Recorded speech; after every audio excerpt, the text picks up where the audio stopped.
नमस्ते। Project self और United consciousness की तरफ से आप सभी का हार्दिक स्वागत है। हम लोग उपनिषद सीरीज का अध्ययन कर रहे हैं और हमारा नाम डॉक्टर विक्रांत सिंह तोमर है। आज दूसरा सेशन है। हमने उपनिषद सीरीज के पहले सेशन में ये बात की थी कि जैसे बीज में पेड़ होता है सूक्ष्म रूप से, इसी को इन्वॉल्यूशन कहते हैं। बीज का सही पोषण होने पर उसमें से पेड़ जागृत होता है। इसी को बीज से जब पेड़ बनता है, इसी को इवोल्यूशन कहते हैं। पर इसी इवोल्यूशन में अन्नमय, प्राणमय, मनोमय, विज्ञानमय कोश होते होते इवोल्यूशन के माध्यम से जब मनुष्य स्पीशीज बनती है, और इस मनुष्य स्पीशीज में जिसमें पांचों कोश हैं, जब ये मनुष्य स्पीशीज अपने स्वभाव को पहचानती है, इसी को रिवॉल्यूशन कहते हैं। सो बीज में पेड़ का होना इन्वॉल्यूशन है। पेड़, बीज से पेड़ बनना इवोल्यूशन है। पेड़ से इंसान होना इवोल्यूशन है। और इंसान से अपने स्वभाव देवत्व रूप को प्राप्त कर पाना, ये रिवॉल्यूशन है। हमने पिछले सेशन में इसकी चर्चा की। हमने ये भी बात की थी, इस रिवॉल्यूशनरी साइकिल को जिन ऋषियों ने, जिन लोगों ने जाना, उन लोगों ने जो सीखा, उसी को वेद कहते हैं। और इन्होंने घोषणा करी, इसी घोषणा को मंत्र कहते हैं। ये जो आध्यात्मिक वैज्ञानिक थे, उन्होंने जो देखा, उन्होंने कहा प्रज्ञानम ब्रह्म, सब कुछ ही कॉन्शियसनेस है। फिर विद्यार्थी ने जब उसको सुना, श्रवण किया, और उसने पूछा फिर मैं कौन हूं, तो ऋषियों ने कहा तत्वमसि, तुम भी वही हो। फिर विद्यार्थियों ने उस पर मनन किया, और मनन करने के बाद अपने अनुभव से उन्होंने अनुभव वाक्य कहा, अयम आत्मा ब्रह्म, मेरी आत्मा ही ब्रह्म है, वो कॉन्शियसनेस है। उसके बाद पुनः ऋषि के पास जाके उन्होंने घोषणा की कि आपने जो बात कही थी वो मैं समझ गया, अहम ब्रह्मास्मि। तो पूरा जीव जगत और जगदीश एक है। शृणुन्ति विश्वा अमृतस्य पुत्र, सुनो पूरा विश्व, हम सब अमृत पुत्र हैं। इन ऋषियों ने उत्तम अधिकारियों को ये ज्ञान दिया। और कालांतर में वेद व्यास ने व्यास किया, सारे वेदों का संकलन किया। पद्य को ऋग में रखा, गद्य को यजुर में, गीत को साम में, और जहां तीनों लक्षण थे उसको अथर्व वेद कहा। कालांतर में जब ये वेद पीढ़ियों से ट्रांसफर होते गए, तो सीक्वेंस ऑफ मंत्र में जो डिफरेंस रहा, उसको क्रम भेद कहा गया।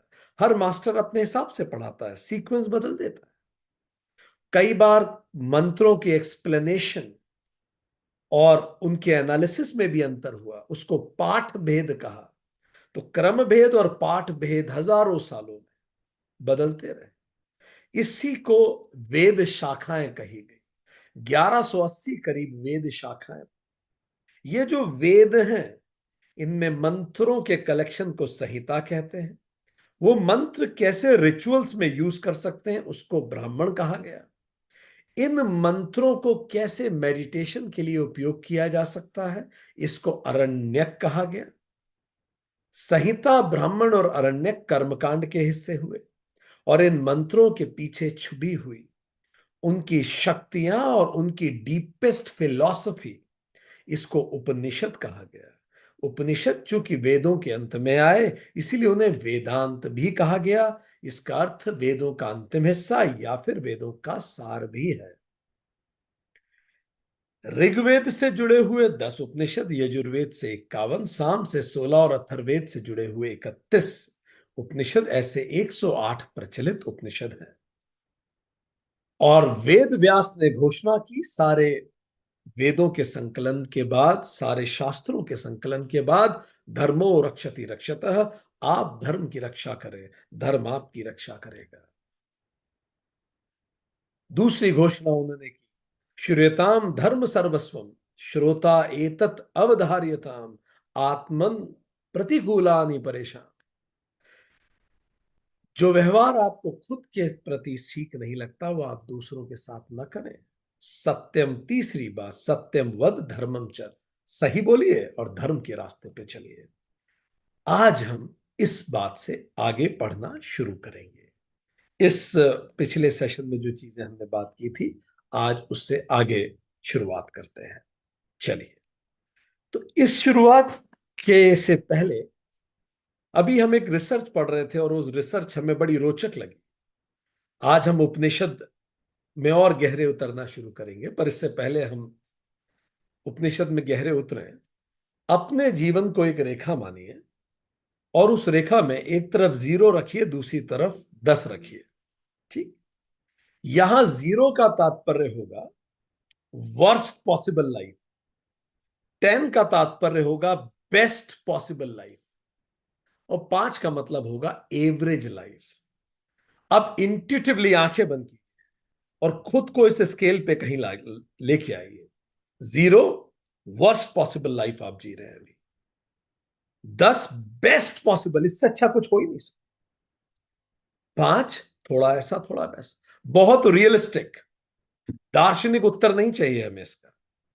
अपने आप को अंक दीजिए, आप चाहें तो अंक चैट बॉक्स में भी लिख सकते हैं। खुद को अंक दीजिए 10 में से, 0 से 10 की स्केल पे। You can write in the chat box if you want. Intuitively जो पहला विचार आया वो सही है, ज्यादा दिमाग लगाइए मत, जो first thought is right thought. Give yourself intuitively marks. चलने दीजिए, लिखते चले जाइए, लिखते चले जाइए, लिखते चले जाइए, लिखते चले जाइए। इंट्यूटिवली, बहुत एनालिसिस की आवश्यकता नहीं और बहुत दार्शनिक उत्तर की भी आवश्यकता नहीं। ठीक, बहुत अच्छा, लिखते चले जाइए। यह रिसर्च की गई गैलॉप वर्ल्ड पूल ने 2022 में रिसर्च की। 160 देशों के 140 से अधिक शब्द भाषा बोलने वाले लोगों से प्रश्न पूछा गया। आपको हम इस रिसर्च का कंक्लूजन बताते हैं। जब ये रिसर्च कंक्लूड हुई तो यह पाया गया कि भारत का एवरेज उत्तर था 4.04। अभी जितने लोगों ने अंक लिखे हैं, लगभग हम में से हर व्यक्ति एवरेज भारतीय से खुद को बेहतर प्रसन्नता में आंकता है। अमेरिका का एवरेज था 6.89, ऑस्ट्रेलिया का एवरेज 7.09 था, स्कैंडिनेवियन कंट्रीज में एवरेज ज्यादा था। ठीक, हम सब चाहते हैं कि एवरेज ज्यादा हो और जीवन पहले से बेहतर हो। अब ये पहले अंक, ये सेल्फ एनालिसिस हम कर रहे हैं। अब दूसरा प्रश्न आपके लिए, आपका जितना जीवन अभी आपने बिताया है उसको दशक में डिवाइड कर लीजिए, दशकों में। ठीक, 0 to 10, 10 to 20, 20 to 30, 30 to 40, 40 to 50, 50 to 60, 60 to 70, जितने दशक आपने जिए हैं अभी तक। कर लिया आपने?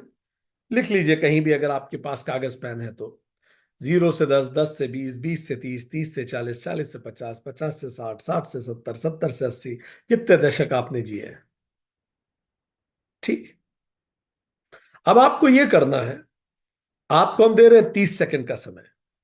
इंट्यूटिवली अपने जीवन को स्कैन कीजिए और जो सबसे सुंदर दशक बीता हो उसके आगे 1 लिख दीजिए, उससे कम के आगे 2, उससे भी कम 3, 4, 5, 6, 7, 8, ऐसे लिखिए, बिल्कुल इंट्यूटिवली। जो सबसे सुंदर दशक बीता हो, जो सबसे सुंदर रहा, उसके आगे लिख दीजिए 1, जो उससे कम सुंदर 2, उससे कम सुंदर 3, उससे कम सुंदर, उससे कम सुंदर 4। Now connected to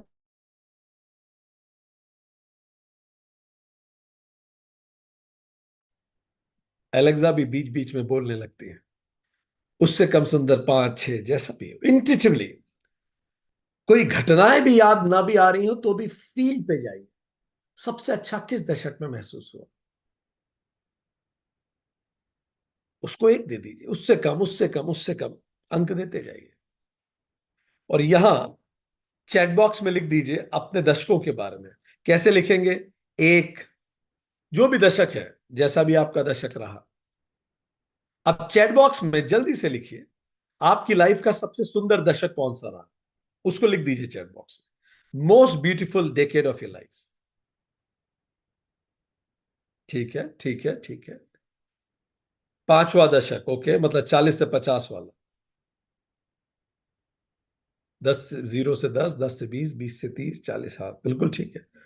चलिए लिखते जाइए, हम देख रहे हैं, लिखते रहिए। सबसे सुंदर दशक आपका कौन सा था? ठीक है, 30 से 40, 0 से 10, बहुत अच्छा। 20 से 30, ठीक है, ठीक है, लिखते जाइए, लिखते जाइए। 20 से 30, बहुत सारे लोगों का बहुत अच्छा रहा है। 0 से 10, ठीक है, लिखिए लिखिए। 40 से 50, नाइस नाइस नाइस। बहुत सुंदर, बहुत ही सुंदर। ठीक है, ठीक है, ठीक है, ठीक ठीक, बहुत अच्छा। अब ये बताइए, हम में अब वो हाथ खड़ा करेंगे, हम में से कितने लोगों ने जो दशक अभी हम जी रहे हैं उसके आगे एक लिखा है? कितने लोगों ने जो दशक अभी हम जी रहे हैं उसके आगे एक लिखा है? बहुत अच्छा। इन सब लोगों के लिए जोरदार तालियों से इनका स्वागत करें। ये लोग अपने जीवन का सबसे सुंदर दशक जी जी रहे हैं। परमात्मा और प्रसन्न रखे और आपके जीवन को बेहतर बनाए। बहुत अच्छा। अच्छा, बाकियों जिन्होंने इस दशक के आगे एक नहीं लिखा वो ये सोचे आज रात को सोने से पहले वो क्या है जिसके कारण मैं इस दशक के आगे एक नहीं लिख पाया। मैं वो क्या मिस कर रहा हूं जिसके कारण मैं उस दशक के आगे एक नहीं लिख पाया जो मैं जी रहा हूं। और गंभीरता से उसे लिखिए एक कहीं नोटबुक में। वो दो तीन चीजें क्या हैं, जो भी चीजें आ रही हैं, आप क्या मिस कर रहे हैं ऐसा? क्या कोई भौतिक चीज आप मिस कर रहे हैं? व्यवसायिक कोई कमी है, आर्थिक कमी है, रिश्ते में कमी है, प्रेम में कमी है, स्वास्थ्य में कमी है? क्या समस्या है जिसके कारण उस जिस दशक को हम जी रहे हैं उसके आगे हम एक नहीं लिख पा रहे हैं? क्योंकि पूरे व्यक्ति के, हर व्यक्ति के जीवन के दो ही लक्ष्य होते हैं। आप आध्यात्मिक हो न हो, हर व्यक्ति, हर व्यक्ति के जीवन के दो ही लक्ष्य होते हैं। पहला, आत्यांतिक दुख निवृत्ति। वो आत्यांतिक दुख न कर, वो जो वर्स्ट पॉसिबल लाइफ है वो उसे वहां ना रहने देना। रिमूव सॉरो, दुख समाप्त कर। और दूसरा, निरतिशय ही सुख प्राप्ति, बेस्ट पॉसिबल लाइफ प्राप्त कर। वो जो जीरो है, दुख है, उससे निवृत्ति लेना, उससे इस तरफ आना। निरतिशय सुख प्राप्ति, बेस्ट पॉसिबल लाइफ प्राप्त कर, गेन हैप्पीनेस, यहां तक लेके आ। तो अधिकतर हम लोग जीवन में या तो दुख को हटाने की कोशिश करते हैं, कोई तनाव आ गया, आर्थिक लॉस हो गया, अचानक शरीर में कोई व्याधि आ गई, कोई व्यक्ति एक्सपायर हो गया, बिजनेस लॉस हो गया, रिश्ते में कुछ करवाहट आ गई, उस दुख को हटाना। या फिर प्रमोशन लेना है, बिजनेस में प्रॉफिट लेना है, पढ़ाई में स्कोर अच्छा करना है, रिश्तों को सुधारने हैं, दुनिया घूमनी है, निरतिशय सुख प्राप्ति। आध्यात्मिक हो ना हो, ये दो काम तो हर व्यक्ति करता है। To remove sorrow, suffering, and to gain happiness. और ये बात सब जानते हैं, सारे कॉरपोरेट्स इस दुनिया के अच्छे से जानते हैं कि इंसान के जीवन का जो लक्ष्य है वो यही है, प्रसन्नता, खुश रहना। कितने लोग हैं यहां जो क्लास अटेंड कर रहे हैं जो खुश रहना चाहते हैं हर पल, हर समय? हाथ खड़ा करें। ये हम सब चाहते हैं, ठीक। मोक्ष तो कुछ चाहे ना भी चाहें, ठीक, पर खुश सब रहना चाहते हैं हर पल हर जगह। कॉर्पोरेट जानता है जिस चीज की डिमांड होती है उसकी सप्लाई होनी चाहिए। तो उन्होंने, बहुत सारे कॉर्पोरेट ने खुशी को ही अपना पंच लाइन बना लिया। ये जो कंपनी है, ये 30 मिनट में आपके घर में खुशियां डिलीवर करने में सक्षम है। 30 मिनट आपको ज्यादा लगता है तो ये मैगी जो है वो 5 मिनट में आप घर बना लीजिए। देखिए, लिखा है खुशियों की रेसिपी। 5 मिनट में निरतिशय सुख प्राप्ति हो जाएगी आप। ठीक। अगर और कम लगता है तो लॉयड ठप्पा मार के आपको कह रहा है, देखिए घर ले आइए खुशियां। खुशियों की गारंटी है ये, सील, सरकारी सील। क्योंकि सबको पता है व्यक्ति खुश रहना चाहता है। खुशियों की अगर आपको सुगंध नहीं पता हो तो ये सूंघ लीजिए। घर में कोहिनूर, कितने लोग घर में कोहिनूर बना रहे हैं, वो जो सुगंध आती है वही खुशियों की सुगंध है। ये बिस्तर नहीं है, सेंचुरी प्लाई कहता है, ये तो खुशियों का रंगमंच है। आप में से कितने लोगों के घर खुशियों का रंगमंच है? हाथ खड़ा करें। अब आप जीवन में दुखों का कारण समझ रहे हैं? सेंचुरी प्लाई की माने तो आपके जीवन में दुखों का कारण यह है कि यह खुशियों का रंगमंच आपके पास नहीं है। 1.25 लाख में घर में टाटा खुशियों की चाबी भी पहुंचाने को तैयार।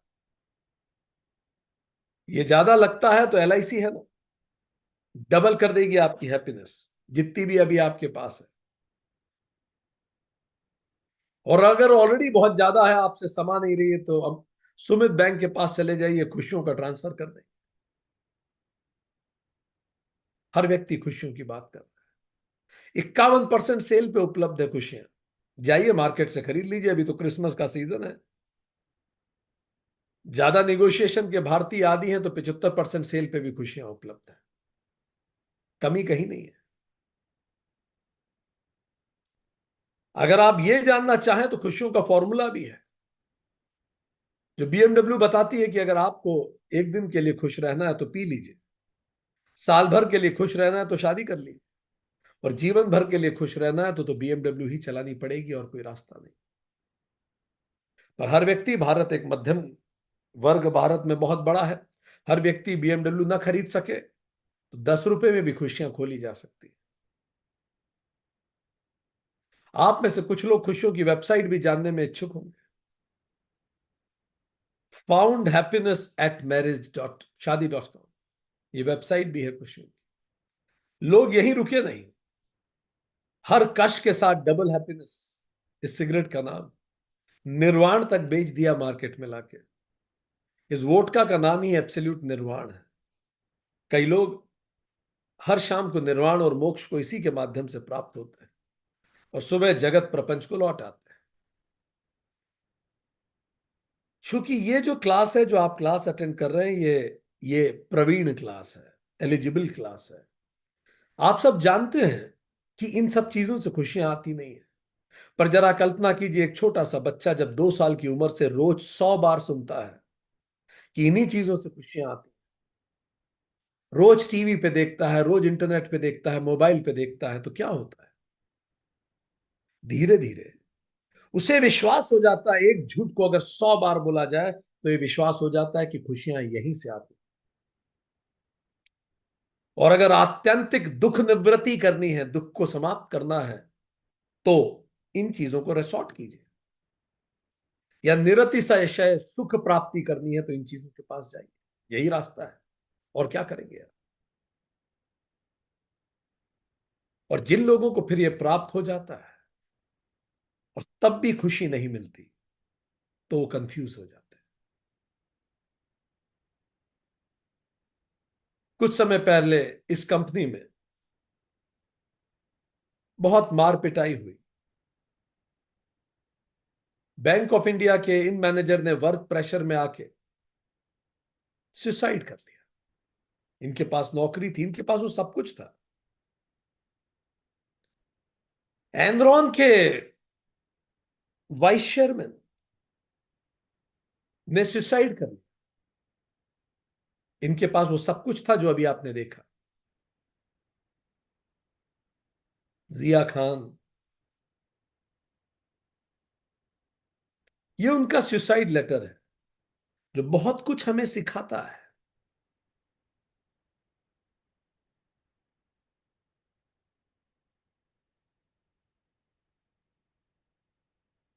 सबसे बुरा होता है सपनों का मर जाना।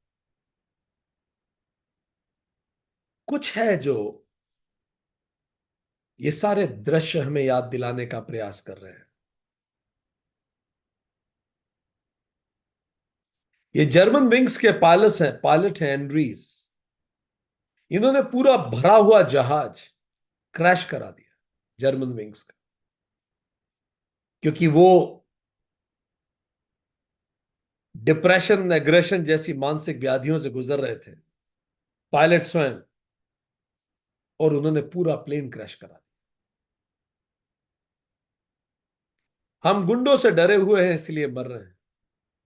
दहेज के लिए पीटता है, घर छोड़ के भाग जाता है, कब तक बर्दाश्त करो। बच्चों के साथ जान दे रही है। 3 दिन से लापता 30 वर्षीय महिला की हत्या, इलेक्ट्रिक कटर से टुकड़े कर डाले। ये क्या चल रहा है हमारे साथ? ये हमारे न्यूज़पेपर्स हैं, ये हमारा समाज है। कहां पहुंचे हैं हम? हमें लगता है इन चीजों से मिल जाने के बाद सब कुछ हो जाएगा, पर पूरा जगत प्रपंच फैलता है।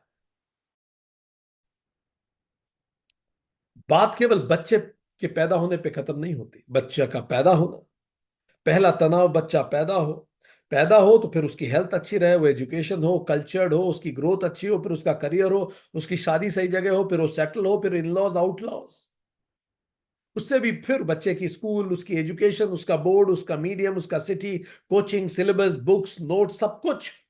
ये हमारा खुद का। संपत्ति ना होना तनाव है, संपत्ति होने के बाद इलेक्ट्रॉनिक गैजेट्स, उससे संबंधित का तनाव, home, farm house, car, jewellery, उनके इंश्योरेंस, माय गुडनेस। फिर हेल्थ अपने आप में एक पूरा प्रपंच है।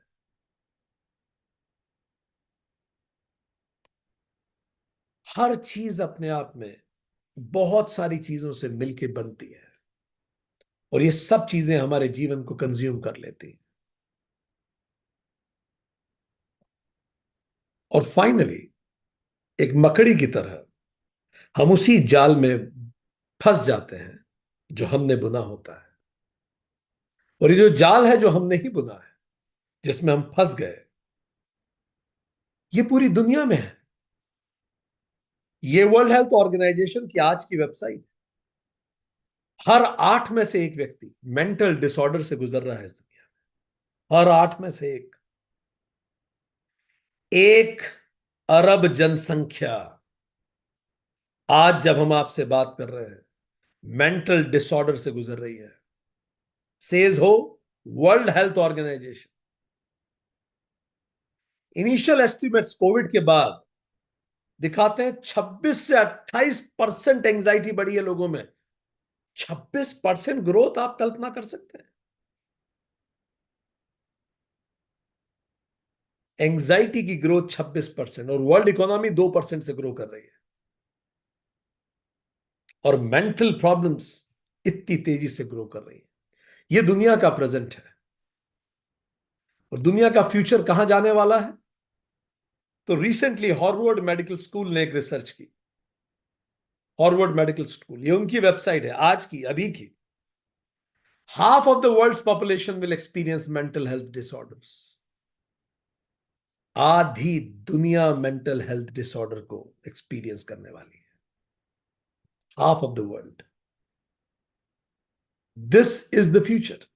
यह है भविष्य। यह है भविष्य। आधी दुनिया इससे गुजरेगी।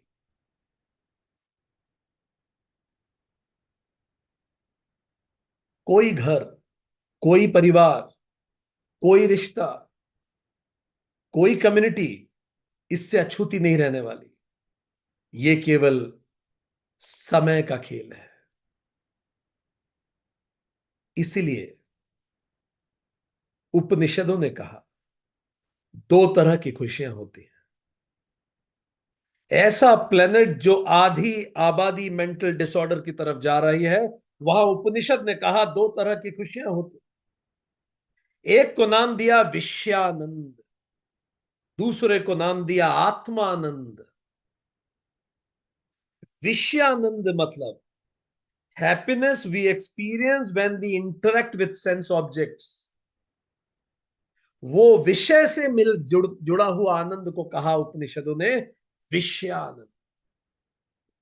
जब हम सेंस ऑब्जेक्ट से जुड़ते हैं, कोई प्रोडक्ट मिलता है, कोई पर्सन मिलता है, कोई प्लेस हमें देखते हैं, हमें अच्छी लगती है, कोई पोजीशन मिलती है, कोई प्रॉपर्टी मिलती है, इसको विषयानंद कहते हैं। चलिए आप याद कीजिए, तो हम कहते जा रहे हैं और याद करते हैं। एक ऐसे व्यक्ति का चेहरा याद कीजिए जिससे मिलकर आपको बड़ी खुशी होती है। हाथ खड़ा करें अगर नाम याद आ रहा हो तो। हम पूछेंगे नहीं, निश्चित रहिए, वो कोई भी हो सकता है व्यक्ति। अगली बार जब आप उसका चेहरा देखें तो याद दिलाइएगा खुश को, ये जो आनंद है इसको हम क्या कहते हैं? विषयानंद। ठीक। जब आप एक बहुत अच्छी प्रॉपर्टी डील करते हैं, एक नया मकान बनाते हैं, एक फार्म हाउस खरीदते हैं, सुंदर मकान को सजाते हैं, तो ये जो आनंद होता है, कितने लोगों को मकान को सजा के, मकान को साफ सुथरा रख के, कार को साफ करके, चीजों को अच्छे रख के खुशी मिलती है? हाथ खड़ा करें कि चीजें व्यवस्थित हो। जब भी अगली बार आप उसको देख के मुस्कुराएं, खुद के अंदर से आवाज आनी चाहिए, विषयानंद। ये दूसरे प्रकार का विषयानंद है। ठीक। कितने लोगों को किसी जगह को जाके बड़ी खुशी मिलती है? आप कोई जगह देखने गए, इतना सुंदर जगह, रानी खेत गए आप घूमने, केरल बैक वाटर्स गए, ऋषिकेश गए, हिमालयाज में गए, एंड इतना सुंदर दृश्य, अमेरिका गए, लंदन गए, and you are so happy to see everything. कितने लोगों को उस एक्सपीरियंस को देख के बड़ी खुशी होती है? हाथ खड़ा कर। अगली बार जब आप ये सब देख के खुश हो तो अंदर से गूंजना चाहिए, विषयानंद। कितने लोगों को पोजीशन पे खुशी मिलती है? मंच से आपको सम्मान दिया गया, आपका टाइमली प्रमोशन हुआ, आपका इंक्रीमेंट हुआ, आपको आदर दिया गया सबके सामने, जो आदर के आपको लगता है आप योग्य थे, वो आदर आपको दिया गया, तो आपको खुशी हुई? हाथ खड़ा कर। Quick quick quick.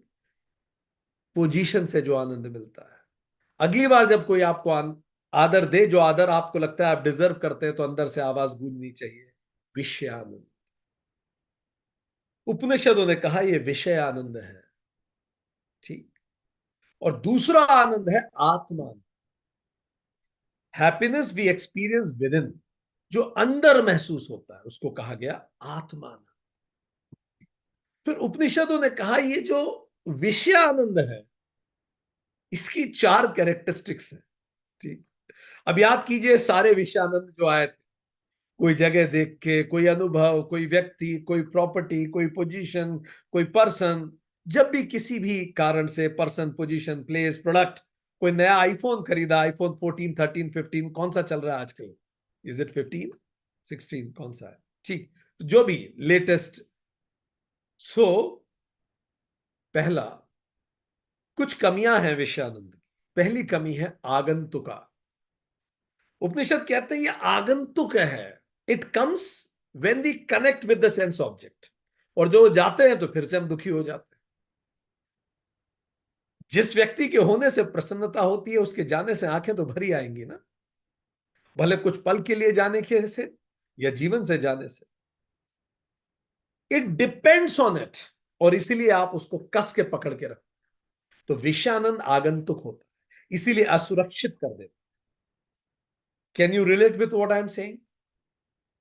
असुरक्षा होती। ये जीवन छिन तो नहीं जाएगा, ये संपत्ति छिन तो नहीं जाएगी, ये बच्चे कहीं छिन तो नहीं जाएंगे, ये माता पिता, कहीं ऐसा दिन तो ना देखना पड़ेगा जब ये लोग नहीं रहेंगे, कोई ऐसी सुबह तो नहीं होगी कि मेरा बच्चा नहीं होगा,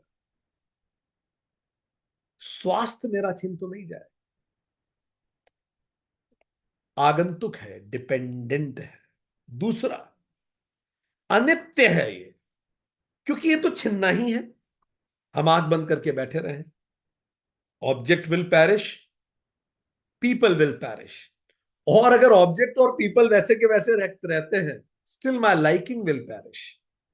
मैं उसी व्यक्ति को उतना ज्यादा, उतना ही पसंद हर समय नहीं करूंगा। मैं उसी कार को उतना ही इंजॉय नहीं करूंगा जितना एंजॉय डे वन में किया था। यह अनित्य है, पैरिश होता है।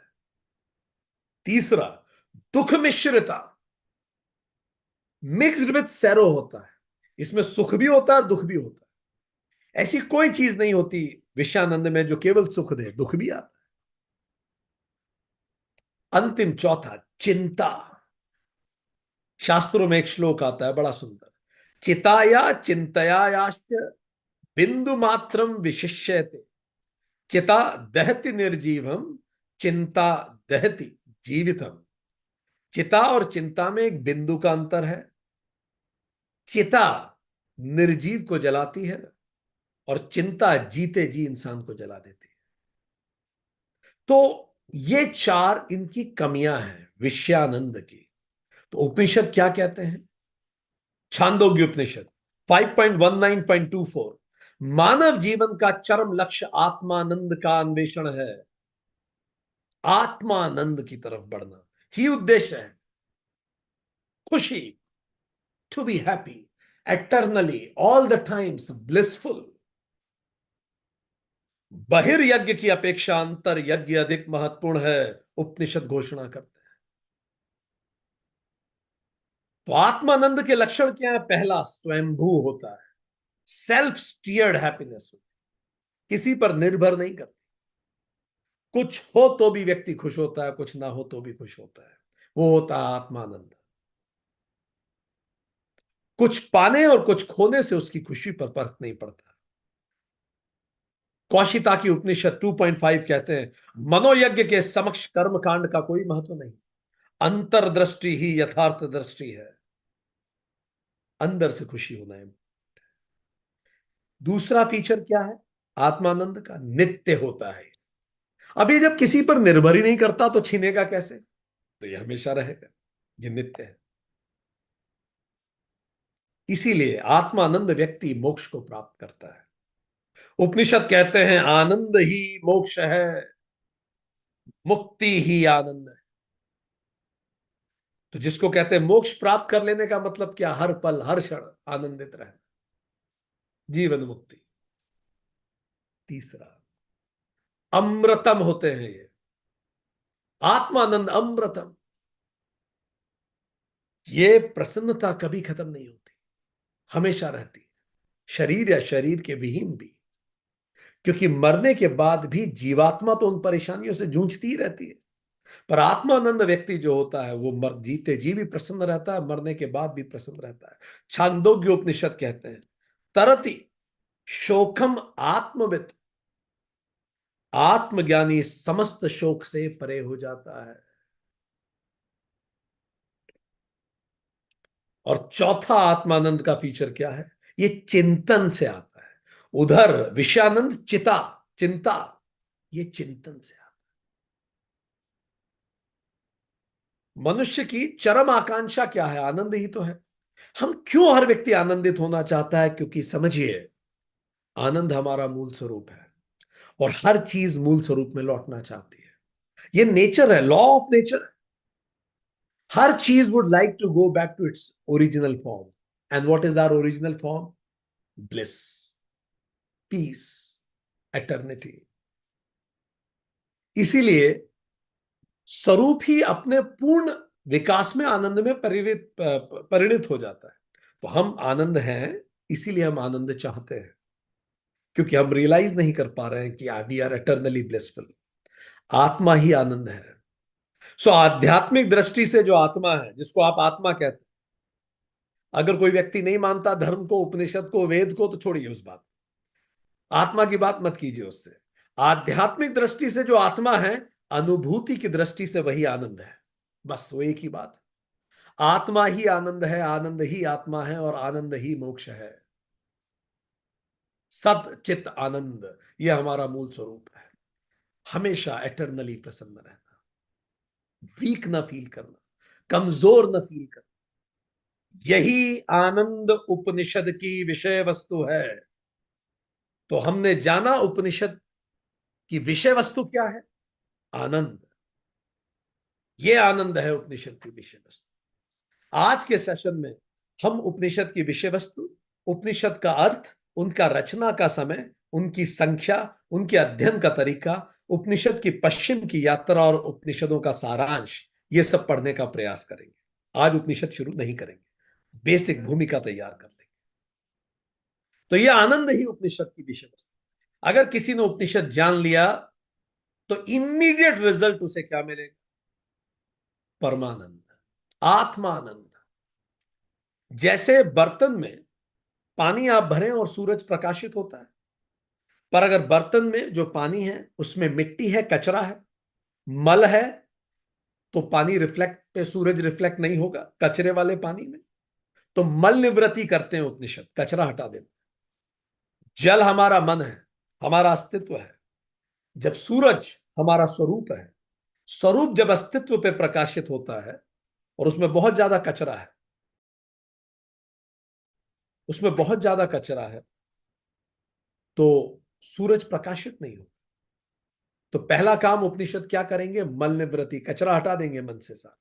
कैसे करेंगे? कर्मयोग सिखाएंगे हमें। दूसरा, चलिए कचरा तो हट गया, पर पानी में बहुत सारी लहरें हैं, उन्हें भी रुकना जरूरी है। लहरों में तो फिर डांसिंग सन सन दिखेगा। तो दूसरा काम उपनिषद करेंगे, विक्षेप निवृत्ति, स्टेबल कर देंगे हमें। जितने लोगों को बड़ी एंजाइटी होती है, घबराहट होती है, हर चीज में एंजाइटी शुरू हो, वो स्थिर कर देंगे। मल निवृत्ति में क्या करेंगे? देखने का सही दृष्टिकोण देंगे ताकि कचरा मन का साफ हो जाए। विक्षेप निवृत्ति, स्थिर कर देंगे, स्टिल कर देंगे, उपासना योग। फिर तीसरा, आवरण निवृत्ति, एक और शर्त है, ऐसा नहीं हो कि उस बर्तन पे आप कुछ ढक दें, कुछ ढकेंगे भी नहीं, आवरण हटा लीजिए, ज्ञान योग, तो सूरज रिफ्लेक्ट होगा। स्वामी विवेकानंद कहते हैं, शक्ति शक्ति शक्ति, यह पुकार मुझे उपनिषद के प्रत्येक पृष्ठ में सुनाई देती है। उपनिषद पढ़ने के बाद कोई भी व्यक्ति भयभीत नहीं रहेगा, अगर उसने जाना है उसको। दयनीय नहीं रहेगा, क्योंकि दयनीय और भयभीत व्यक्ति खुश कैसे रह सकता है? संभव ही नहीं है। उपनिषद प्रसन्नता के सूत्र है,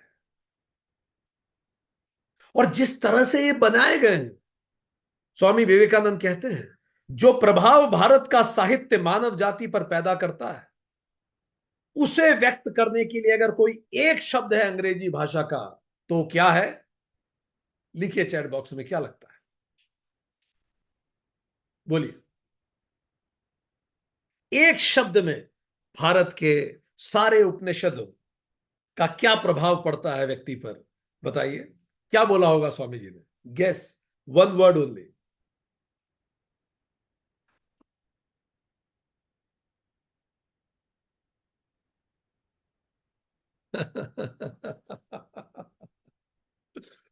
स्वामी ji said the word is hypnosis, सम्मोहन। व्यक्ति सम्मोहित हो जाता है इन ग्रंथों से, तो वो शब्द है सम्मोहन। और उपनिषद तीन विषयों पे बात करेंगे, जीव, जगत और जगदीश। और लक्ष्य क्या? आत्मानंद। तो हम उपनिषद क्यों पढ़ रहे हैं? हर पल, हर स्थिति में, हर क्षण प्रसन्न रहने की, हर स्थिति में, हर व्यक्ति के साथ, हर परिस्थिति में, हर समय प्रसन्न रहने की। इसीलिए हम उपनिषद पढ़ रहे हैं। यह है उपनिषद की विषय वस्तु। आगे बढ़ेंगे। अब उपनिषद का अर्थ क्या है? What does that mean? शाब्दिक अर्थ क्या है उपनिषद? उपनिषद का शाब्दिक अर्थ क्या है? तीन अलग अलग जगह इसका कई जगह उल्लेख आता है। आदि शंकराचार्य कठोपनिषद में बताते हैं, उप मतलब क्लोज, नी मतलब डेफिनेटली, सद मतलब एब्सोल्यूट नॉलेज, सद। सो उपनिषद का मतलब a definite knowledge about something closest to you. ब्रह्म विद्या, आत्मविद्या। उप मतलब पास में, नी मतलब निश्चित ही, सद मतलब पराज्ञान, एब्सोल्यूट नॉलेज। तो अपने बारे में निश्चित ही एब्सोल्यूट नॉलेज जो देता है, वो उपनिषद है। इसीलिए इसको ब्रह्म विद्या या आत्म विद्या। पहला शाब्दिक अर्थ, a definite knowledge about something closest to you means you. Upanishad, Kathopanishad में शंकर बताते हैं। दूसरा, मुंडक उपनिषद में शंकर उल्लेख करते हैं, उपनिषद। उप मीन्स क्लोज, नी मीन्स डेफिनेटली। यहां जो सद धातु है, इसके दो तीन अर्थ हो सकते हैं। इस धातु के तीन अर्थ हो सकते हैं। पहला, विनष्ट हो जाना, नष्ट कर देना। दूसरा, गति करके प्राप्त करना। और तीसरा, ढीला पड़ जाना। नष्ट हो जाना, प्राप्त करना और ढीला हो जाना, ये तीनों सद धातु के अलग अलग अर्थ निकलते हैं। संस्कृत एक ऐसी भाषा है कि किसी भी धातु के आगे क्या लगाया गया है उसके आधार पर उसके मतलब बदल सकते, या पीछे क्या लगाया गया। तो तीन अर्थ हो गए, नष्ट करना, प्राप्त करना और शिथिल हो जाना। तो ये उपनिषद का इस हिसाब से अर्थ क्या है? सत का अर्थ हमने तीन निकाले। ऐसा ज्ञान जो जगत प्रपंच को नष्ट कर दे। आप जगत में तो रहें पर वो प्रपंच आपको लील ना सके। दूसरा, ऐसा ज्ञान जो स्वयं की प्राप्ति कराए। और तीसरा, ऐसा ज्ञान जो माया के बंधन को शिथिल करे। तो जो जगत प्रपंच को नष्ट करे, माया को शिथिल कर दे और स्वयं की प्राप्ति कराए, उन ग्रंथों को हम कहेंगे उपनिषद। तीसरा मीनिंग बृहदारण्य उपनिषद में आदि शंकर कहते हैं। उप प्लस निषद। उप मतलब पास में, निषद मतलब बैठना, गुरु के निकट बैठकर ज्ञान प्राप्त कर, उपनिषद है। सक्षम और सही गुरु के निकट बैठकर ज्ञान प्राप्त करना उपनिषद है। कठोपनिषद में उल्लेख आता है, उत्थिष्ठ जागृत प्राप्य वरान निबोधत। 3.14, उठो, जागो और श्रेष्ठ जनों के पास जाकर अपने आप को संबद्ध करो। यह हम सबका कर्तव्य है। जीवन काटने के लिए नहीं बना, टाइम पास करने के लिए भी नहीं बना। उपनिषद आवाज देते हैं, उठो, जागो और जो संबुद्ध हैं, जो जानते हैं, उनके पास जाओ और ज्ञान प्राप्त करो। ये उपनिषदों का अर्थ हुआ। अब आगे बात करेंगे उपनिषद कब लिखे गए। तो ये वेदों का अंतिम भाग है। इनका रचना काल लगभग 1000 BC, आज से 2500 साल पहले, 2200 साल पहले, लगभग 2000 साल पहले, लगभग सॉरी 3000 साल पहले, लगभग 1000 BC। तो 1000 BC में उपनिषद की रचनाएं हुई, रचना काल है उनका। अब रचयिता कौन है उपनिषद के? यह बड़ा अजीब और महत्वपूर्ण प्रश्न है। अजीब क्यों है, हम बताते हैं। हम उपनिषदों के रचयिताओं के बारे में बहुत ज्यादा जानते नहीं हैं। वे इतने महान दृष्टा जिन्होंने सर्वश्रेष्ठ सृजित किया, वे अपने नाम और प्रसिद्धि के प्रति इतने उदासीन थे, वो कोई फेमस नहीं होना चाहते थे। ठीक, उन्हें फर्क ही नहीं पड़ता। वे केवल सत्य के अन्वेषक थे, एक्सप्लोरर ऑफ ट्रुथ। वो सत्य के प्रचारक थे, प्रमोटर ऑफ ट्रुथ। एंड वो सत्य के उद्घोषक थे, प्रीचर ऑफ ट्रुथ। इसीलिए उन्होंने अपने जो भी मत हैं उनकी स्थापना में वैदिक काल के देवी देवताओं के नाम लिख दिए, खुद के नाम की जगह। इसीलिए अब जब हम पढ़ेंगे उपनिषद, आपको सुनाई देगा प्रजापति, इंद्र, नारद, सनद कुमार, इनके नाम आपको मिलने को मिलेगा। इन्होंने खुद के नाम ही नहीं रखे। इसीलिए कई बार वेस्ट कहता है भारत ने अपना इतिहास, हमने नहीं लिखा, हमें फर्क नहीं पड़ता था। जो इस कदर वैज्ञानिक थे, ज्ञानी थे, उन्हें जगत प्रपंच से क्या ही फर्क पड़ता।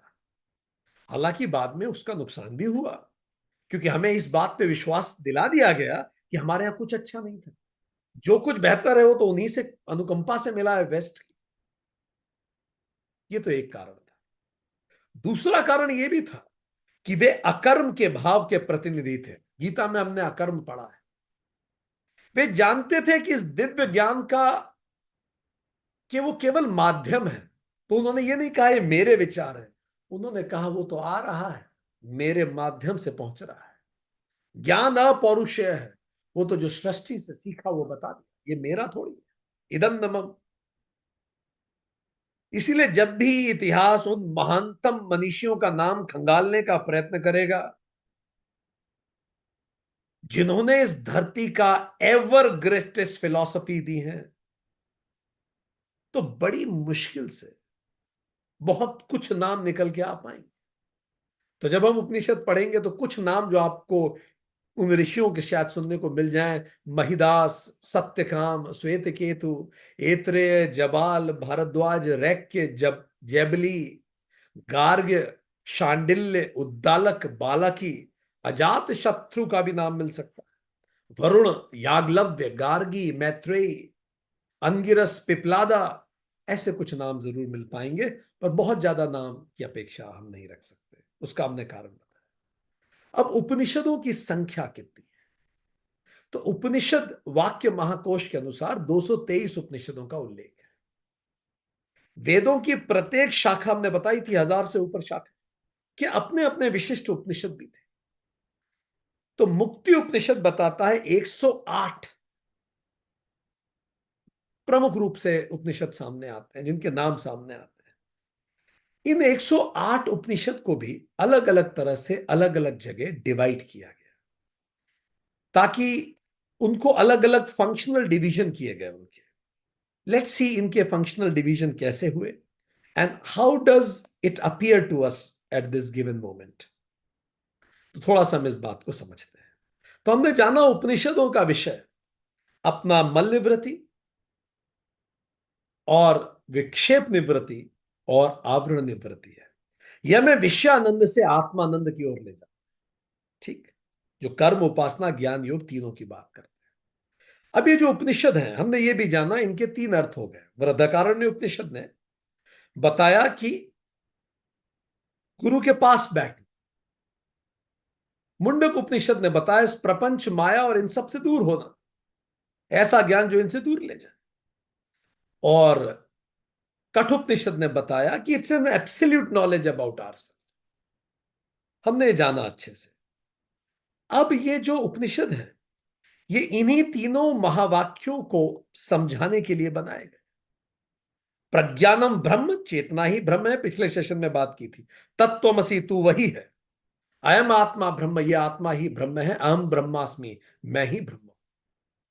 अब इसको समझाने के लिए जो उपनिषद बनाए गए उसमें से प्रमुख 108 है। ठीक, ये जो 108 है ये कैसे डिवाइडेड? ऋग्वेद से 10 संबंधित है, नाम आपके सामने है। सामवेद से 16 संबंधित है, अथर्ववेद से 31 संबंधित है और यजुर्वेद से 51 संबंधित है। इस तरह से आप जब देखेंगे तो पूरे 108 उपनिषद अलग अलग वेदों को समझाने के लिए। हम पिछले सेशन में बात कर पाए, हर वेद एक महावाक्य को समझाने का प्रयास करता है। तो वो एक सेंटेंस इतना छोटा सा है, वाक्य है, पर इतने उपनिषद मिलकर उस वाक्य को समझाते हैं। हर उपनिषद मूल रूप से उस वाक्य की तरफ ले जाने का प्रयास करता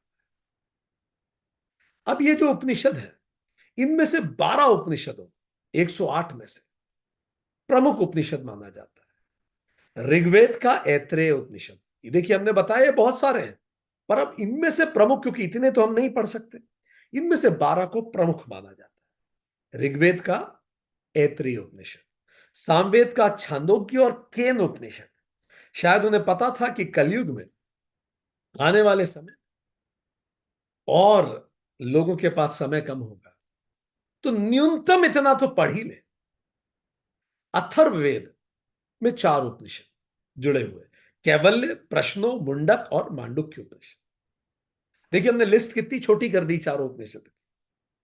और यजुर्वेद में 5 उपनिषद, कृष्ण यजुर्वेद में कठ, तैत्रीय और श्वेताश्वर, और शुक्ल में ईसावास्य और बृहदारण्यक।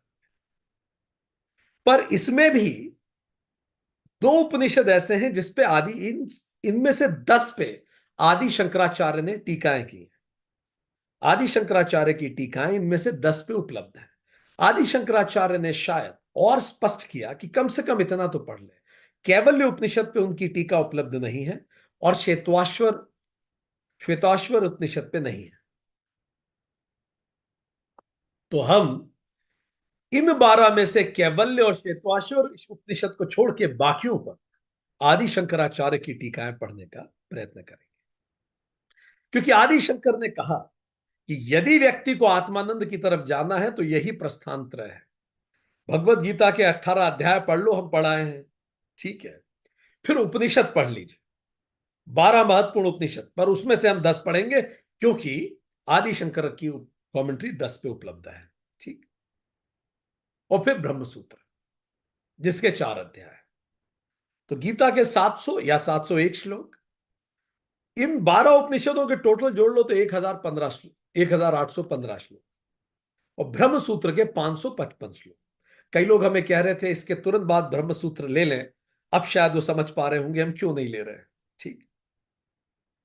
और इन सबको मिला दें, इन सब की को मिलाएं तो 3066 श्लोक जब जीवन में उतर जाते हैं तो व्यक्ति प्रस्थान कर जाता है। प्रस्थान, हमने बताया शंकर भाष्यम कैवल्य और श्वेताश्वर उपनिषद पर उपलब्ध नहीं है, बाकी सब पे है ऑलरेडी। तो ये हो गए 108 उपनिषद, और उनमें से 10 मुख्य जो हम पढ़ेंगे, जिसपे आदि शंकर की टीका उपलब्ध है। 19 उपनिषद ऐसे हैं जो संन्यास से संबंधित है, त्याग से संबंधित है। 17 उपनिषद योग से संबंधित है। 25 उपनिषद सामान्य है, सार्वभौमिक मूल्यों से संबंधित। 9 उपनिषद शिव जी के बाद शैव है। 14 उपनिषद शैव है, 14 उपनिषद वैष्णव है, और शक्ति, आदि शक्ति, इनकी चर्चाएं 9 उपनिषद करते हैं।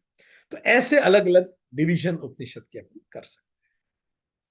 हर उपनिषद में, उपनिषद का नाम, उससे संबंधित वेद, कुछ मंत्र, अध्याय, प्रेयर होती है, उसके एक आचार्य होता है जो बताता है, और स्टूडेंट होते हैं जो पढ़ते हैं उन आचार्य से, और उनके महावाक्य से संबंधित होते हैं, और कुछ इंपॉर्टेंट मंत्र होते हैं, जैसे कैवल्य उपनिषद अथर्ववेद से संबंधित, मुंडक उपनिषद,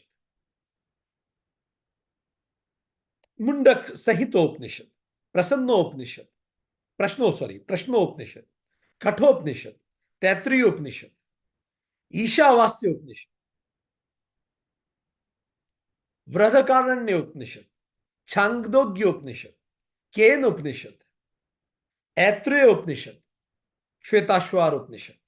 सो अलग अलग उपनिषदों में हमने देखा अलग अलग अध्याय हैं, अलग अलग चीजें, वो उपनिषद अलग अलग तरीके से उस बात को समझाने का प्रयास करते हैं। इस तरह से टोटल 1815 जिन श्लोक की हमने बात की थी वो इस प्रकार है। तो हमने ये जाना कि किस प्रकार जो उपनिषद हैं वो डिवाइडेड हैं, और कैसे उन उपनिषद में मंत्र होते हैं, एक गुरु है, इन सबको अब हम पढ़ने वाले हैं। आज तो केवल एक ओवरव्यू हमने आपको प्रस्तुत करने का यहां प्रयास किया।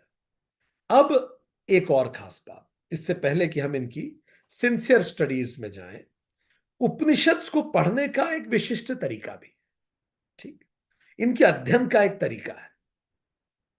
3 चीजें इनके अध्ययन में विशिष्ट है। पहला है तार्किक। यहां आपको कुछ मानना नहीं है, जो मान ले वो उपनिषद का सही विद्यार्थी नहीं। ये भावुक होने से समझने वाले नहीं है, इसको तो तर्क से जाना जाता है। तर्क कीजिए। यह हनुमान चालीसा से बिल्कुल अलग है। हनुमान चालीसा भाव से है, भक्ति है। ये पूरा तर्क है, लॉजिक है। It won't expect you to believe in something. तो पहला लॉजिक तो यही है कि मैं पढ़ूं क्यों। तो हमने बात की, भाई हर व्यक्ति खुश रहना चाहता है, पढ़िए, खुश रहेंगे, और क्या चाहिए। प्रयोजनम अनुद्देश्य न मंदो अपि प्रवर्तते। Even a fool does not undertake any action without having some purpose to fulfil. बिना पर्पस के तो मूर्ख भी कुछ नहीं करेगा। तो हम लोग तो फिर पढ़े लिखे लोग हैं। तो पर्पस क्या है हमारा? To be happy all the time. विषय आनंद तो मुरझा जा रहा है, आत्मा आनंद कैसे प्राप्त करें? कैसे मैं किसी व्यक्ति, वस्तु, स्थिति पर निर्भर ना रहूं अपनी प्रसन्नता के लिए, हर पल हर क्षण आनंदित रहूं।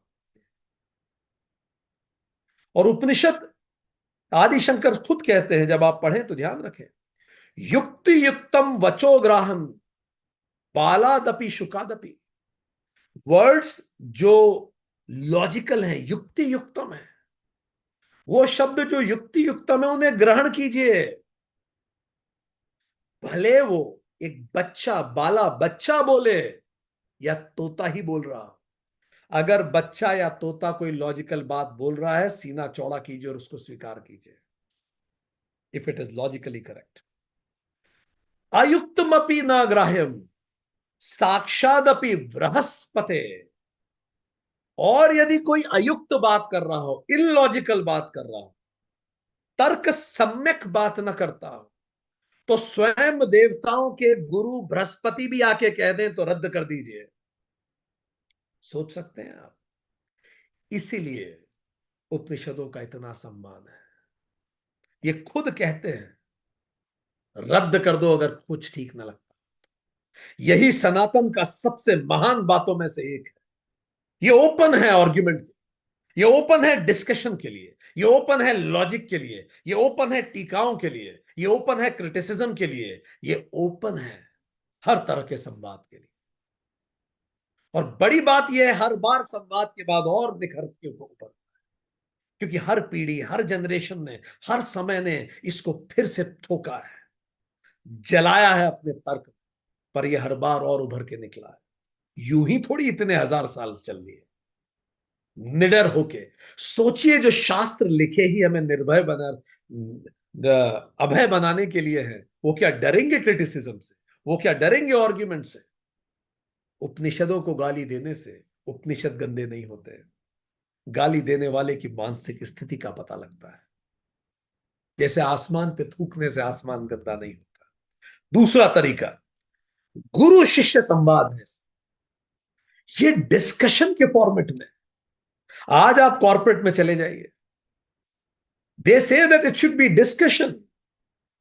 मोनोलॉग नहीं है, ये डायलॉग है। कितनी सुंदर बात। मुंडक उपनिषद अंगिरस ऋषि और शौनक के संवाद की बात करेगा। कटुपनिषद यम और नचिकेता संवाद की बात करेगा। और उन प्रश्नोपनिषद पिपलादा ऋषि और भार्गव आदि शिष्यों के संवाद की बात करेगा। छांदोग्य उपनिषद उद्दालक और श्वेतकेतु के संवाद की बात करेगा। और ये शौनक, नचिकेता, भार्गव, श्वेतकेतु वो विद्यार्थी हैं जो हमारे अंदर भी तो बैठे हैं।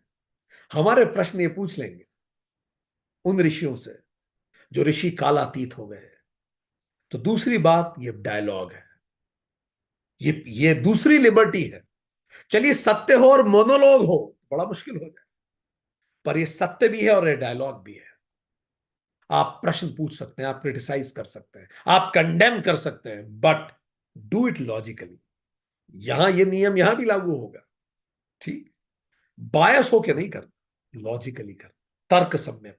और तीसरा तरीका श्रवण मनन निधिध्यासन, receive, contemplate and practice. This is how it is to be done. ये इंटेलेक्चुअल जगलरी के लिए नहीं है, बौद्धिक जगलरी के लिए नहीं है। ये कि सुन लिया, आर्ग्यूमेंट कर लिया, डिस्कस कर लिया, अपना तर्क सुना दिया, उनका सुन लिया, हाँ, ये उसके लिए नहीं है। ये क्लास भी उनके लिए नहीं है। श्रवण means receive, but then contemplate, think, and then come back with the question, but receive sincerely, contemplate. 90% लोग केवल रिसीव करते हैं, दे डोंट कंtemplate। उपनिषद कहते हैं ये नहीं चलेगा, यहां नहीं चलेगा, आप इसे रट नहीं सकते। It has to be contemplated. और कंtemplate करके बौद्धिक रूप से समझ लेने से भी काम नहीं पड़ेगा, it has to be lived, निधिध्यासन। ये इनका तरीका है पढ़ने का। अब अगली बात, ये उपनिषद की जर्नी फिर क्या हुआ, कहानी का आगे हुआ क्या? हमने पढ़ा था पिछली बार, ये जो स्पिरिचुअल साइंटिस्ट थे ये दुनिया भर में गए, फिर हुआ क्या? फिर उसके आगे क्या हुआ? दुनिया भर में गए मतलब अपने अंदर से ही बैठे बैठे सारी दुनिया में गए, सारी सृष्टि को उन्होंने जाना। उन्होंने जो कहा वो मंत्र था। फिर क्या हुआ? जो मंत्र उन्होंने कहे, तो उसके आगे की कहानी क्या है? उसके आगे की कहानी सुनिए, बड़ी रोचक कहानी है, हमें बड़ी पसंद आती है। It is one of my favourite stories. उसके आगे क्या हुआ उपनिषद में? सो ये जो उपनिषद से with this journey they went to west. ये वेस्ट गए कैसे? कौन इन्हें वेस्ट लेके गया? चलिए अब इस पे बात करते हैं। Journey of Upanishad to the west. कहां से उपनिषद भारत से बाहर कैसे निकले? तो सबसे पहले वो जो परम ज्ञान था वो इस पूरी सृष्टि में था, पूरी यूनिवर्स कॉन्शियस है। कुछ लोगों ने, स्पिरिचुअल साइंटिस्ट ने जैसे हम इंटरनेट से कनेक्ट कर जाते हैं, वो तुरंत कनेक्ट कर गए इस पूरे ब्रह्मांड से, इस पूरे अस्तित्व से। और उस कनेक्ट के बाद उन्होंने जो जाना उसको मंत्र कहा, और जो संकलित हुआ उसे वेद कहा गया। ये वेद इस देश में परंपरा दर परंपरा चलते रहे, सदियों बीती। उसके बाद कुछ अनोखा हुआ, हजारों सालों बाद, अभी 500 साल पहले कुछ अनोखा हुआ। हुआ यह कि दारा शिकोह नाम का एक राजा था, जो औरंगजेब का बड़ा भाई था, आपने जाना। उसको इतनी रुचि थी इन सब में, उपनिषद में, उसको इतनी ज्यादा रुचि आई दारा शिकोह कि उसने उपनिषद का पहली बार ट्रांसलेशन करवाया। 1000 ईसा में हुए, 2500 साल तक वो देश के अंदर है, 2650 साल तक। फिर सिर्राए अकबर नाम से इसका ट्रांसलेशन करवाया। धन्य हो दारा शिकोह, उसने पर्सियन भाषा में इसका ट्रांसलेशन करवाया। उसका नाम लिखा गया सिर्र अकबर। दारा शिकोह को तो मार दिया गया, वो मारा गया, पर जो उसका कार्य था वो प्रसिद्ध हो गया। जब ये पर्सियन में ट्रांसलेट हुआ 1650 में, इस ट्रांसलेशन को एक जो फ्रेंच ट्रैवलर था उसने पढ़ा। उसका नाम था एंक्वेटिल डिप्रोन। 1775 में, फिर से देखिए 125 साल लग गया। 1775 में एंक्वेटिल डिप्रोन ने पर्सियन से इसका लेटिन में अनुवाद, अब ये तीसरी भाषा में गया, संस्कृत, पर्सियन, अब लेटिन, और उसका नाम लिखा गया उपनिखत, औपनिखत। तो अब हमारे उपनिषद उपनिखत बन गए, और अब पहली बार ये उस भाषा में थे जो इंग्लिश की मदर टंग है, जो बहुत सारी यूरोपियन भाषाओं की मदर टंग है, लेटिन। फिर तो क्रांति हो गई। 1814 में शोपेनहर नाम के जर्मन विद्वान ने इन्हें पढ़ा और हिल गए शोपेनहर अंदर। इस समय भारत गुलाम है, पर भारत की कीर्ति दुनिया में फैलने लगी चुपचाप, खामोशी से। French, German, Arthur Schopenhauer, 1814। जो ऑर्थर शोपेनहर ने लिखा, इस पे कमेंट्री करी और बताया वो किस कदर प्रभावित है, इस सब को पढ़ा रॉल्फ एमरसन ने, बड़े प्रसिद्ध अमेरिकन फिलोसोफर, पोएट। और 1845 में उन्होंने अपनी कविता लिखी, ब्रह्मा, भारत अभी भी गुलाम है। और उपनिषद चुपचाप बिना बोले, महाद्वीप दर महाद्वीप अपने ज्ञान का डंका बजा रहे हैं। देश दयनीय है, कमजोर है, पर देश का दर्शन सारी दुनिया को प्रभावित कर रहा है। देश के लोग खुद को गिरा हुआ समझ रहे हैं, कमजोर समझ रहे हैं, और उनके पूर्वजों द्वारा दिया गया ज्ञान सारी दुनिया को प्रकाशित कर रहा है। वॉल्ट व्हाइटमैन, हेनरी डेविड थूरो, कौन नहीं जानता इन लोगों। और फिर कुछ बड़ा हुआ, हम सबके प्यारे स्वामी विवेकानंद अमेरिका पहुंचे 1893, और पहली बार भारत से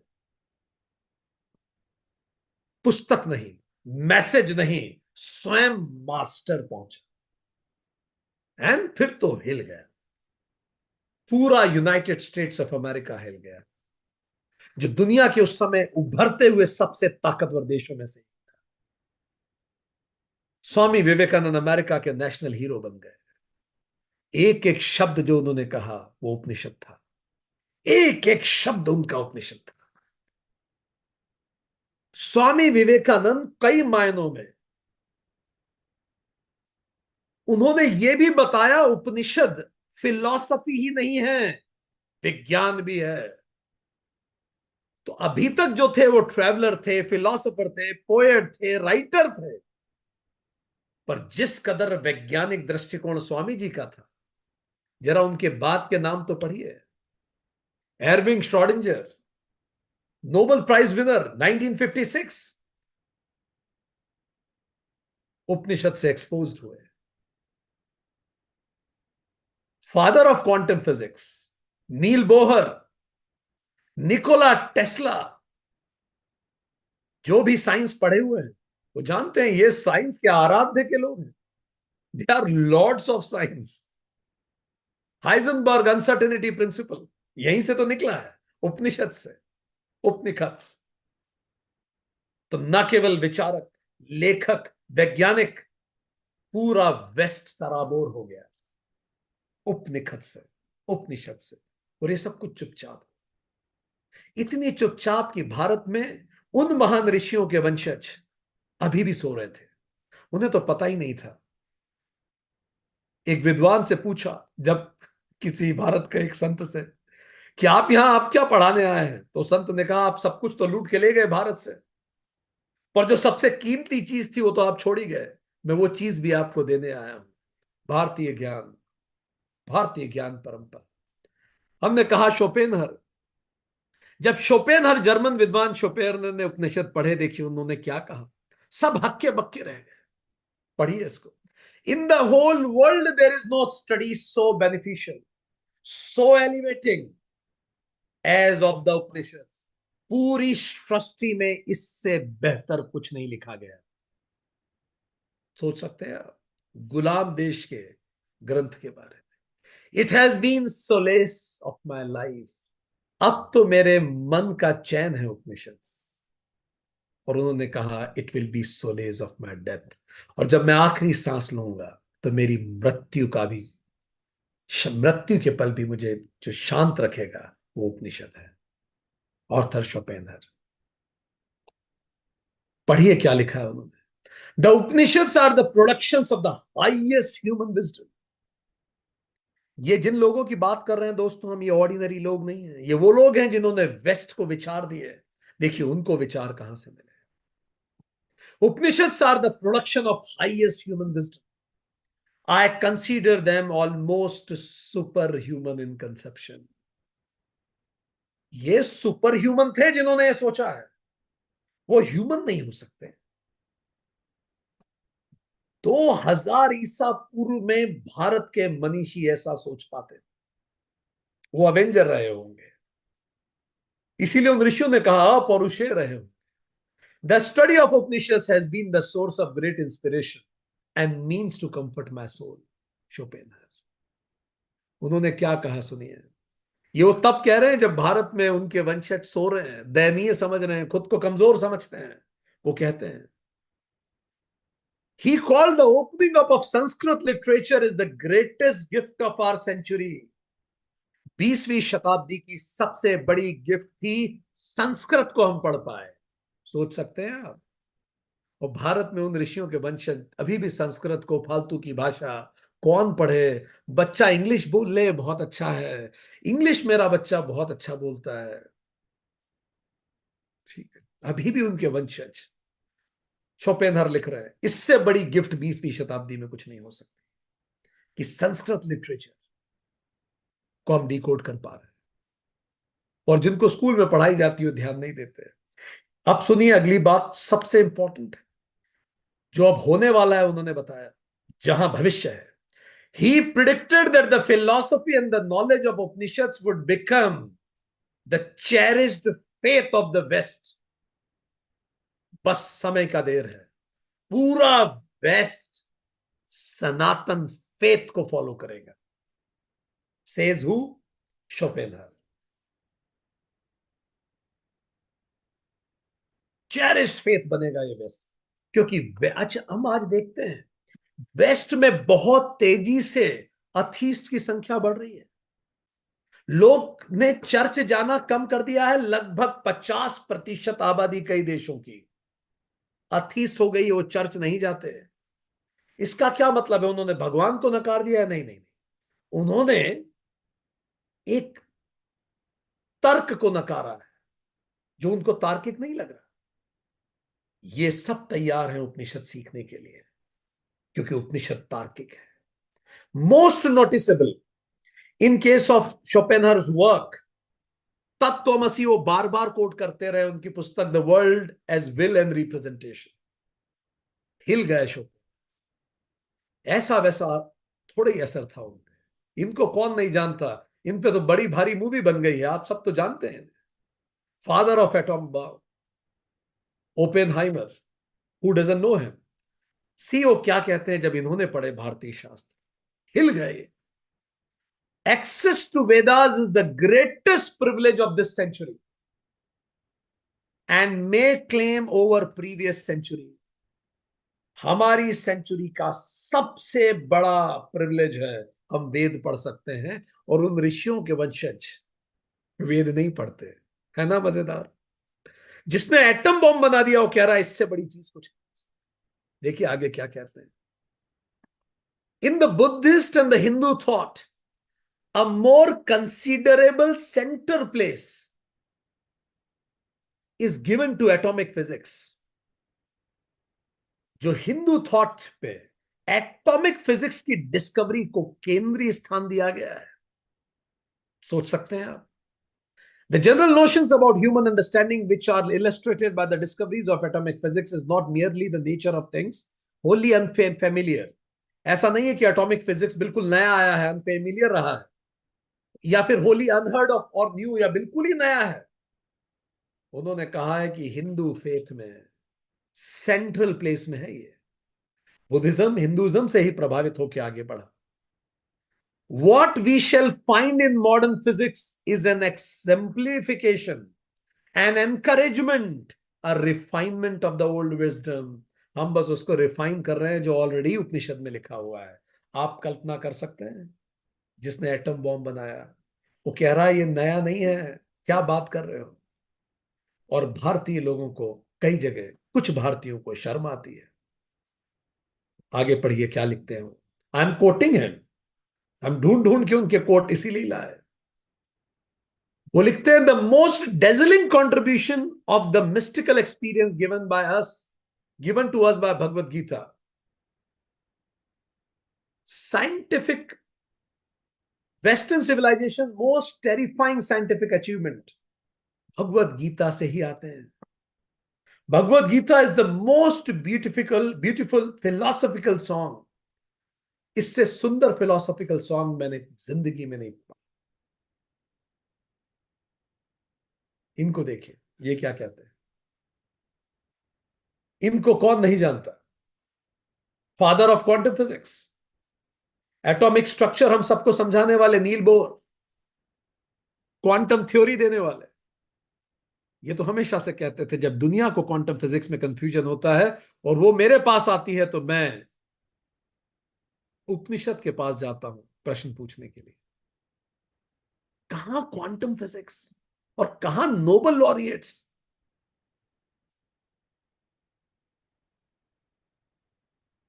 शायद ही इनसे बड़ा कोई नाम अमेरिका जानता होगा विज्ञान में, निकोला टेस्ला। टेस्ला कॉइल, इन्हीं के नाम पे वो टेस्ला कारें चलती हैं। रेडियो, एसी करंट, टेलीफोन बहुत विवादों में भी रहे, कौन सी किसकी discovery.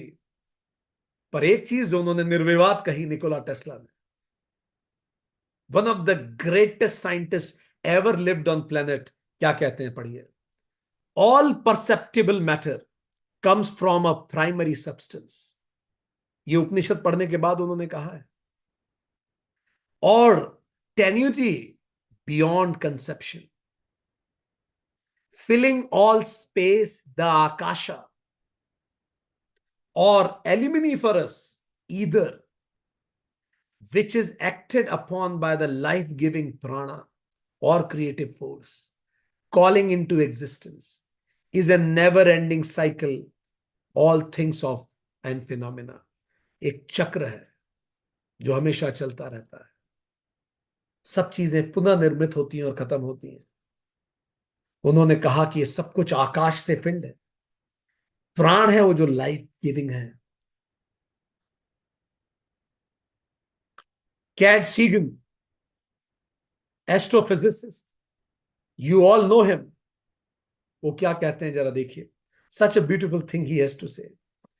It is the only religion in which time scales correspond to those most scientific cosmology. ये एकमात्र धर्म है जहां जो टाइम स्केल दिया गया है सृष्टि क्रिएशन का, वो लगभग उसके आसपास ही है जो आज साइंस बता रहा है बिग बैंग को जितना समय हुआ। वो कह रहे हैं it's cycle run from our ordinary day and night to the day and night of Brahma. इन्होंने पहली बार बात की कि ब्रह्मा के दिन रात होते हैं 8.64 बिलियन ईयर्स एगो। ब्रह्मा के दिन रात का जो कैलकुलेशन है वो लगभग यूनिवर्स के क्रिएशन के कैलकुलेशन के हिसाब का ही है। वो चकित हैं इस बात से। Longer than the age of earth और sun and about half the time since the big bang. Big bang time का कैलकुलेशन लगभग इसके आसपास होता है। वो आगे कहते हैं, वो कहते हैं जो नटराज है डांसिंग किंग भगवान शिव, वो कहते हैं उनके अपर हैंड में जो ड्रम है वो साउंड ऑफ क्रिएशन है। उनके लोअर हैंड में जो फ्लेम है जो याद दिलाती है कि यूनिवर्स बनेगी और फिर खत्म होगी। ये बड़ी जबरदस्त विचार था। ये बात जो उन्होंने अगली कही वो बड़ी कीमती। उन्होंने कहा a million before, a million 1,000 साल पहले यूरोपियंस, जब यूरोपियन बाइबल के अनुसार ये सोच रहे थे कि दुनिया कुछ हजार साल पुरानी है, मायन सिविलाइजेशन ये सोच रही थी कि दुनिया मिलियन साल पुरानी है। केवल इस धरती पे हिंदू थे, सनातन था, जो ये सोच रहा था कि दुनिया बिलियंस ऑफ ईयर्स ओल्ड है। ये सब उन वैज्ञानिकों ने कोट किया जिन्होंने इनको पढ़ा, जिन्होंने इनको जाना। So this is what this Upanishads, जब वो वेस्ट गए उन्होंने वेस्ट को ये सब सिखाया। एंड नाउ हम जिन 10 उपनिषद को पढ़ेंगे, पहला ईशोपनिषद। ईशोपनिषद उसी प्रसिद्ध सूत्र से, श्लोक से चालू होता है, ओम पूर्णमदः पूर्णमिदं पूर्णात् पूर्णमुदच्यते पूर्णस्य पूर्णमादाय पूर्णमेव अवशिष्यते। समस्त उपनिषदों का केंद्र विषय इसमें पढ़ेंगे हम। आध्यात्मिक एकता और विश्व एकता पे बात करेंगे। दूसरा है केन उपनिषद, समस्त बोध क्रियाओं के पीछे एक जो नित्य ज्ञाता है उसके बारे में बात करेंगे। समस्त क्रियाओं के पीछे मनुष्य का सनातन स्वरूप क्या है और विश्वात्मा रूप क्या है, उस पर बात करेंगे। कठोपनिषद तो एक पोएट्री है, चार्मिक पोएट्री, बड़ी मिस्टिक है ये। मृत्यु के उपरांत हमारा अस्तित्व कैसा रहता है, वेदांत पूरा समग्र इसमें आता है। यम नचिकेता संवाद हम इसमें पढ़ेंगे। चौथा प्रश्नोपनिषद, प्राण क्या है, आत्मा क्या है, आत्मा प्राण मन में संबंध क्या है, ऋषि पिपलाद और उनके शिष्यों में संवाद पढ़ेंगे। मुंडक उपनिषद, पराज्ञान क्या है, अपराज्ञान क्या है, अनेक में एक का दर्शन कैसे हो सकता है। कोई भी ज्ञान जो ब्रह्म को उपलब्ध न कराए अपराही है, चाहे वो ज्ञान वेद ही क्यों ना हो, ऐसे ही घोषणा करने वाले मुंडक उपनिषद को हम पढ़ेंगे। मांडुक्य उपनिषद अस्तित्व की तीनों अवस्थाओं पे हम पढ़ेंगे, जागृत स्वप्न सुसुप्ति तुरीय अयम आत्मा ब्रह्म की घोषणा करने वाले मांडुक्य उपनिषद की बात करेंगे। एक महावाक्य जो तैत्तरीय उपनिषद की बात करेंगे, ब्रह्मवित् आपनोति परम। मांडुक्य तैत्तरीय उपनिषद जो 5 कोशों की बात करेगा, अन्नमय प्राणमय मनोमय विज्ञानमय आनंदमय कोश, और टेक्निक क्या है इन कोश के परे जाने की, उसकी भी हम बात करेंगे। ब्रह्म की सबसे वैज्ञानिक परिभाषा देने वाला तैत्तरीय उपनिषद। तैत्तरीय उपनिषद ब्रह्म की सबसे वैज्ञानिक परिभाषा देता है। कहता है जहां से सबकी उत्पत्ति होती है और जन्म के बाद मृत्यु के बाद जहां वापस चले जाते हैं वही ब्रह्म है। ऐतरेय उपनिषद हम पढ़ेंगे मनुष्य की आत्मा स्वरूप पर विचार और प्रज्ञानम ब्रह्म के महावाक्य की घोषणा यही उपनिषद करता है। फिर हम छांदोग्य उपनिषद पढ़ेंगे जो सत्यकाम श्वेत केतु नारद जैसे सत्य के अन्वेषकों पे बात करता है, एक्सप्लोरर्स पे बात करता है। आरुणि सनत कुमार प्रजापति जैसे आध्यात्मिक गुरुओं पे बात करता है। तत्वमसी फेमस स्टेटमेंट इसी उपनिषद से आता है। ये मनुष्य की दिव्यता का बोध कराता है। इंद्र प्रजापति का फेमस संवाद भी यही मिलेगा हमें। फिर हम वृद्धकारण्य उपनिषद पे बात करेंगे जो सबसे बड़ा है, जहां जनक जैसे राजर्षि की बात करेंगे, याग्लव्य जैसे तत्ववेद्ता पे बात करेंगे, मैत्रेयी जैसी आध्यात्मिक पत्नी की बात होगी, गार्गी जैसी विदुषी की बात चलेगी। गहनतम गुण संवादों में हम उतरेंगे। पूरे विश्व में ब्रह्म की एकात्मकता पे बात होगी और अहम ब्रह्मास्मि, यहां और अभी मोक्ष प्राप्त कैसे हो, उस पे चर्चा होगी। ये इसकी विषय वस्तु रहेगी। तो आज दोस्तों, हमने उपनिषद सीरीज का दूसरा अध्याय समाप्त किया, दूसरा सेशन समाप्त किया। और आज हमने जाना कि दो तरह के आनंद होते हैं, विषयानंद, आत्मानंद। और हमने जाना विषयानंद आगंतुक होता है, अनित्य होता है, दुख मिश्रित होता है, इसमें चिंता होती है। आत्मानंद स्वयंभू नित्य अमृत होता है और चिंतन से आता है। हमने ये जाना कि उपनिषद का विषय वस्तु आत्मानंद है, जीव जगत और जगदीश तीनों से संबंधित है। हमने जाना उपनिषद के तीनों अर्थ, खुद के पास बैठ के ज्ञान प्राप्त, खुद के पास बैठ के ज्ञान प्राप्त करना, गुरु के पास बैठ के ज्ञान प्राप्त करना, और जगत प्रपंच को नष्ट करना, माया के बंधन को नष्ट करना और स्वयं को मुक्ति की ओर लेके जाना, ये सब उपनिषद के अर्थ हैं। हमने इस बारे में भी चर्चा की। हमने जाना ये 1000 ईसा पूर्व लिखे गए। इनके लिखने वाले अपने नाम के प्रति उदासीन थे, इसलिए उन्होंने नाम लिखे ही नहीं उसमें ज्यादा। इनकी संख्या 233 हो सकती है, 108 प्रचलित हैं, उसमें से भी 12 प्रमुख हैं, उसमें भी 10 मुख्य हैं, क्योंकि आदि शंकर ने इस पे टीकाएं की। हमने देखा कौन से मुख्य हैं, कौन से प्रमुख हैं, और हम किनको पढ़ेंगे, हमने इस पे भी बात की। इनके अध्ययन का तरीका तार्किक होगा, गुरु शिष्य संवाद में होगा, श्रवण मनन और निध्यासन में होगा। हमने देखा इनकी वेस्ट की जर्नी किस प्रकार रही, कैसे ये उसमें पर्शियन में ट्रांसलेट हुए, पर्शियन से लेटिन में गए और लेटिन से कवियों तक पहुंचे और कवियों से फाइनली अंततः वैज्ञानिकों तक पहुंचे, और स्वामी विवेकानंद की इसमें क्या भूमिका रही। आज के लिए इतना ही। नमस्ते।